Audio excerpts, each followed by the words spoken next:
Praise the Lord. கர்த்தருடைய பரிசுத்த நாமத்துக்கு மகிமை உண்டாவதாக. கர்த்தர் நல்லவர். டிசம்பர் மாதத்துக்கான வாக்குத்தத்தத்தை பார்க்க போகிறோம். டிசம்பர் மாதத்துக்கு என்ன பேச சித்தமாக இருக்கிறீங்கன்னு கர்த்தருடைய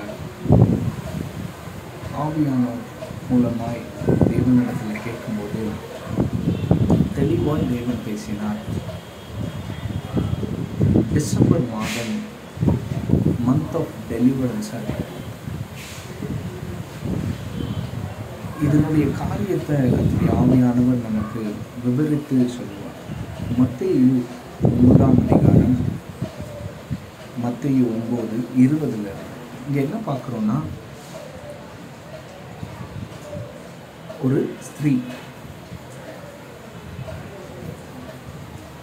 அந்த ஸ்திரீக்கு இஷ்யூ ஆஃப் பிளட் உதிர போகும் மாதிரி ஒரு வியாதி இருக்கு. இந்த ஸ்திரீ இயேசுவை எப்படி ஆகிலும் தொட்டுணும். அது இன்னும் குறிப்பாக சொல்லணும்னா இயேசுனுடைய வஸ்திரத்தை தொட்டுணும். தொட்டால் நான் சுகமாயிருவேன்னு ஒரு விசுவாசம். ஓகே, இப்போ இயேசு எங்கே தெருவில் நடந்து வந்துட்டுருக்கிறாங்க. சுற்றி திரளான ஜனங்கள், சிக்ஷர்கள் எல்லாம் சுற்றி இயேசு யாரும் தள்ளிடக்கூடாது, பத்திரமா அவரை நடக்க வைக்கணும், விட்டுட்டு போகணும்னு சொல்லிட்டு பத்திரமா அப்படியே பாதுகாத்துக்கிட்டு கூடவே நடந்து வந்துட்டுருக்காங்க. அப்படி இருக்கும்போது இந்த ஸ்திரீ தெரு ஓரத்தில் நின்று பிரயாசப்படுறா, எப்படி ஆகிலும் இயேசுவை தொட்டுணும் அப்படின்னு.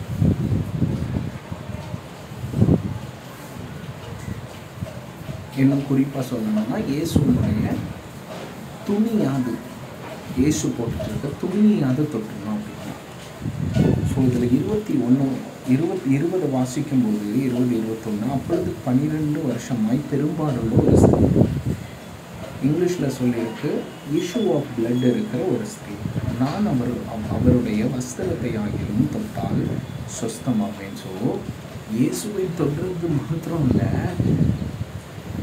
இயேசுவை தொட முடியாட்டாலும் இயேசுவின் வஸ்திரத்தையாவது நான் தொட்டுறேன், வஸ்திரத்தை தொட்டால் கூட எனக்கு சுகம் கிடைக்கும் அப்படின்னு ஒரு நமக்கு. ஏன்னா அந்த கூட்டத்தில் தொட முடியுதோ இயேசுவோ எனக்கு தெரியாது, ஆனால் வஸ்திரத்தையாவது தொட்டுறேன், தொட்டு எனக்கு ஒரு சுகம் கிடைச்சிடும் அப்படின்னு விசுவாசத்தோட்டி பிரயாசப்படுது.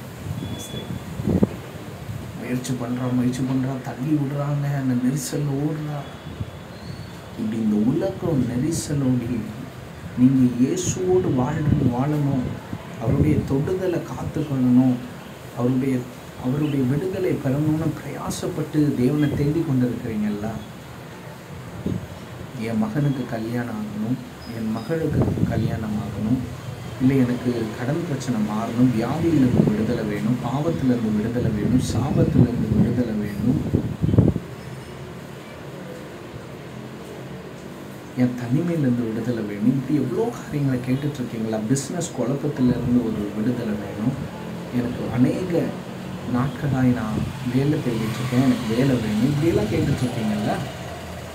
இதுக்கு எல்லாத்துக்கும் ஒரு விடுதலை இந்த மாதக்கத்தை தரப்படும். சுற்றி இருக்கவங்க என்னன்னாலும் சொல்லலாம், ஸ்திரீயை உன்னை தொட முடியாது, உன்னால் இயேசுவை தொட முடியாதுன்னு சுற்றி இருக்கவங்க சொல்லலாம். ஆனால் நீங்கள் எல்லாம் அதை பற்றி கவலைப்படலைல்ல, பிரயாசப்பட்டு ஆண்டோடைய சமூகத்தை நோக்கி கெஞ்சு கொண்டே இருக்கீங்க, ஆண்டோட பேசிக்கொண்டே இருக்கீங்க, வேதத்தை வாசித்து ஆண்டோடைய வார்த்தையை கேட்டுக்கொண்டே இருக்கீங்க, ஆலயத்துக்கு போகிறீங்க, ஆண்டோரை கனம் பண்ணுறீங்க. ஒருவேளை இதிலெல்லாம் குறைவு இருந்தால் சரி பண்ணிக்கோங்க, இல்லை இதெல்லாம் சரியாக பண்ணியும் நான் காத்துக்கிட்டு இருக்கிறேன்னு சொல்கிறீங்களா?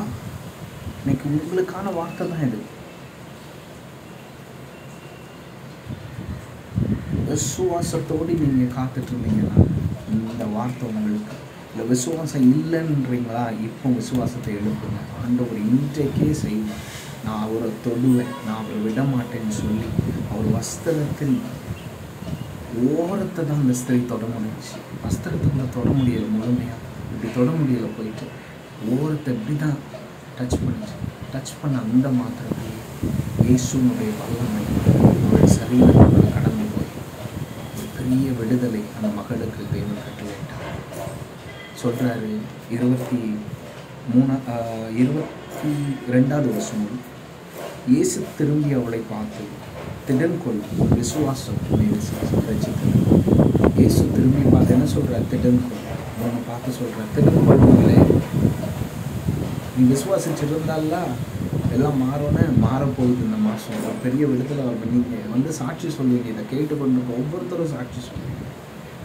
என் வாழ்க்கையில் கர்த்தர் விடுதலை கொடுத்துருக்கார், உங்களுக்கும் கர்த்தர் விடலாம். இன்னும் அநேக ஆசீர்வாதங்களையும் விடுதலையும் உங்களுக்கு தர சித்தமாக இருக்கணும். விசுவாசத்தை தொடுதலை விட்டுறாருங்க. அந்த பெரிய காரியங்களை உங்களுக்காக செய்யும், கவலைப்படாதுங்க. நம்ம ஜெபிக்கலாம். அன்பினேசுவே அருமையான வேளையில் என்னோடு சேர்ந்து ஆண்டவரே தெய்வ வார்த்தை கேட்ட ஒவ்வொரு பிள்ளைங்களுக்காக நன்றி சொல்லிக்கிறேன். என் மகளுக்கு திருமணம் நடக்கணும், பாவத்தில் இந்த விடுதலை வேணும், தனிமை மாறணும், குடும்ப குழப்பம் மாறணும், பிரச்சனைகள் மாறணும், கடன் பிரச்சனைகள் தீரணும், பிஸ்னஸ் நல்லபடியாக நடக்கணும். ஒரு ஆஃபீஸ் ஜாபுக்காக காத்துட்டு இருந்தேன், அது கிடைக்குமான்னு ஏங்கி கொண்டு இருக்கிற ஒவ்வொரு பிள்ளைங்களும் இயேசுவே நான் உண்மை விசுவாசிக்கிறேன், தேவைக்காக மாத்திரம் உண்மையாக உண்மை விசுவாசிக்கிறேன், நீங்கள் தான் என் தேவன்னு அதை கேட்டு விசுவாசிக்கிற ஒவ்வொரு பிள்ளைங்களுக்கும் கர்த்தர் விடுதலை கொடுத்து, let this month be a month of deliverance in the name of Jesus Christ. I pray. Amen. God bless you. சந்தோஷமாக இருங்க. கர்த்தர் பெரிய காரியங்களை செய்வார். Bye bye.